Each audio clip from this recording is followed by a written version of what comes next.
It's because you don't feel strong on your own. But when you've learned to calibrate to your own wholeness, calibrate to your joy, calibrate to your love, calibrate to your clarity, calibrate to who you are, now you can love them. You can love all of them. They don't threaten you. Some of them call you. Some of them entertain you. Some of them wrap their arms around you and love you, but it is not important to you what they do. You free them to their own creation while you tend to yours. You see. In the beginning, it's easier to change the subject altogether, but that's easier said than done, because something about this person is active in lots of ways with what matters to you. And we want to say to you, the calibration between the two of you is not that far off. It's just that he doesn't like you. That's not what it is. That's not what it is. It's that things that he doesn't like about himself are the same things that you don't like about yourself, and they're active in both of you, and they are acting as aversion points. Good to know. Even in your dislike of each other, law of attraction is working. You see?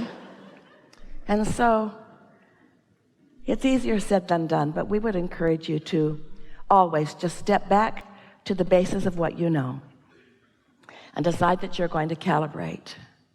Esther had an experience in the last few days that just knocked her over, because what someone thought wasn't what she thought, and it was about her. And how could that possibly be? How could that possibly be? How could you not think the same thing that I think about me?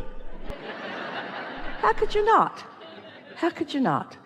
The first reaction when something like that happens is sadness, then some anger, then some resentment. Just gets worse and worse. You can die over it. You can deprive yourself of life force itself over that.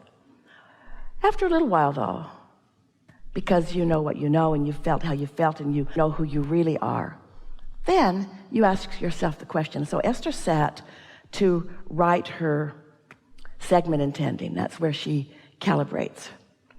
And she just asked herself the question, because she felt resentful and she felt picked on. Most of all, she felt misunderstood. And then she thought, wait a minute, just wait a minute. Really? I've been calibrating for months in my book. Look at my world. I'm going to let that be the basis of this stupid stuff? And so then she just asked herself right out loud, Esther, which do you feel more, resentment or blessed? No contest. B-L-E-S-S-E-D, exclamation point, exclamation point, exclamation point, underline, underline, underline, circle, circle, circle, circle, circle, circle, circle. Which do you feel more, resentment or love? Oh, these are easy questions. Love. Who am I? How do I feel? What do I choose to feel? What do I calibrate to?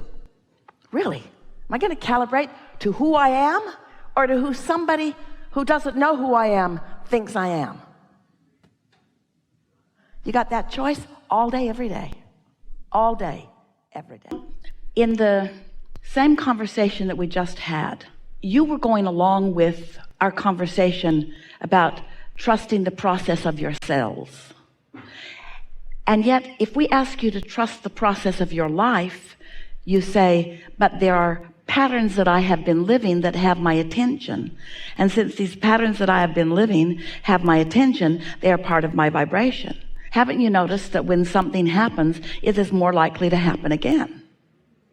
And the reason that it is more likely to happen again is because your attention upon it continues to invite it or continues to include it. Did you hear us talking about when you push against what you don't want. We just had that conversation just now again in a different way. When you push against something, when you say, no, no, no, I do not want it. Since there's no exclusion in this universe, there's only attraction.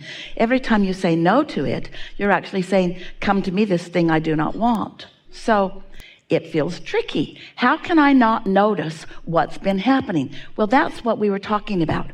That's reacting. You're reacting to what's been happening. And so as you give that little example of something like that happened, as you reacted to what happened, and even now as you tell the story, you react again, and so do those who hear you. They're still reacting. That's reacting. That's not even close. That's not at all what we mean by getting out ahead of it. So if you were to enter a segment and you were to say, today my wallet will not be stolen. Is that what we're talking about, getting out ahead of it? Or is that thinking about the wallet being stolen and trying to use words to prevent the wallet from being stolen now? So that's not getting out ahead of it. So what is getting out ahead of it?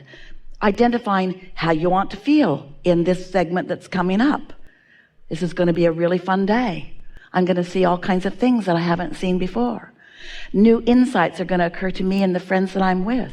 The universe is going to be extra able to surprise and delight us with things that we like. In other words, segment intending would be a very powerful tool to cause the next segment to be different from that segment. So what you're talking about, this is the subject that we are on all day, every day, if you will sit and listen to us. And it's the subject of how can I have lived some life and had some experiences and not drag each and every one of those experiences forward with me into the next segment?